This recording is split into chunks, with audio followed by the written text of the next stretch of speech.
नमस्कार, मेरा नाम अनिल शर्मा है और मैं चोमू जयपुर से बोल रहा हूँ। मुझे हजारों लोगों के फ़ोन आ रहे हैं 2-3 दिन से कि जिला कलेक्टरों द्वारा अवकाश घोषित किया गया है। कोई कह रहा है 15 तक बढ़ा दिया गया है, कोई कह रहा है उसको क्या कर दिया गया है। मैं सभी जिला कलेक्टरों से राजस्थान के कहना चाहता हूँ, सर आप तो पढ़े लिखे हैं ना, फिर ये कैसे अनपढ़ों जैसा काम कर रहे हैं?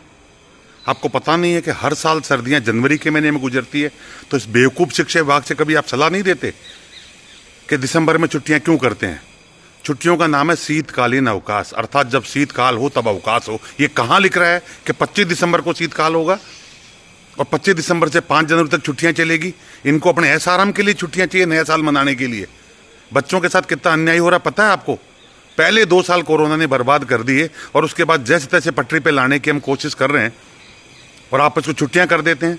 और एक कमाल की बात और देखिए, सरकारी स्कूल यदि बच्चों को बुलाए तो कहते हैं नवाचार हो रहा है, बच्चों की पढ़ाई का नुकसान नहीं होने दे रहे, और वहीं प्राइवेट स्कूल बच्चों को बुला दे तो अत्याचार हो रहा है। शर्म नहीं आती? ऐसे दोगले खबर छापने वाले अखबार को और उन अफसरों को जो उस पर जाके कार्रवाई करते हैं।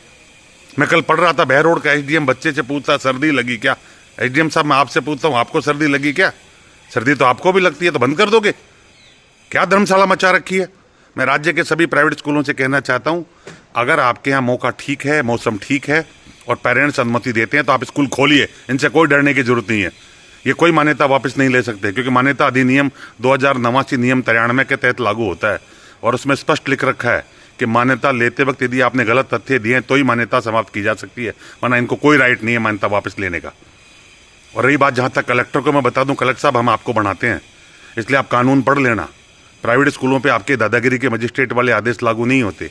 उसमें स्पष्ट लिखा हुआ है कि युद्ध के समय या राष्ट्रीय आपदा में ही आप कोई आदेश जारी कर सकते हैं। तो शीतकाल या शीत ऋतु आना राष्ट्रीय आपदा नहीं कहलाती, इसलिए आपके आदेश मान्य नहीं होंगे। कोई नहीं माने कलेक्टर का आदेश। सभी से मैं कहना चाह रहा हूँ, पेरेंट्स यदि सहमति देते हैं, मौसम खराब है तो छोटे बच्चों की छुट्टी कर दे, मौसम खराब है तो सारे बच्चों की छुट्टी कर दे, उसमें किसी कलेक्टर की जरूरत नहीं है। और यदि मौसम ठीक है तो आप स्कूल चलाएं, बच्चों की पढ़ाई का नुकसान नहीं करें।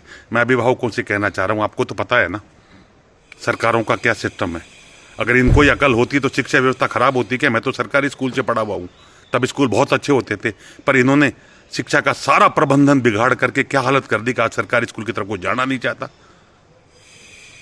है। इन्होंने क्या हाल कर दिया। इनके आदेशों से भ्रष्टाचार रुका है कभी? ये तो आदेश निकालते ना भ्रष्टाचार नहीं होना चाहिए, तो रोज भ्रष्टाचार हो रहा है।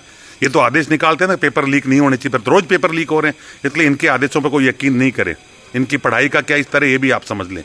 मैं आपसे इतना निवेदन करूंगा, अपने बच्चे की भलाई के लिए यदि मौसम ठीक है तो स्कूल वाले से बात करके स्कूल खुलवाएं, और यदि कोई प्रशासनिक अधिकारी आता है तो आप डटकर उसका विरोध करें, क्योंकि सरकार ने हमें तनख्वाह देती है और ना आपके बच्चे की फीस।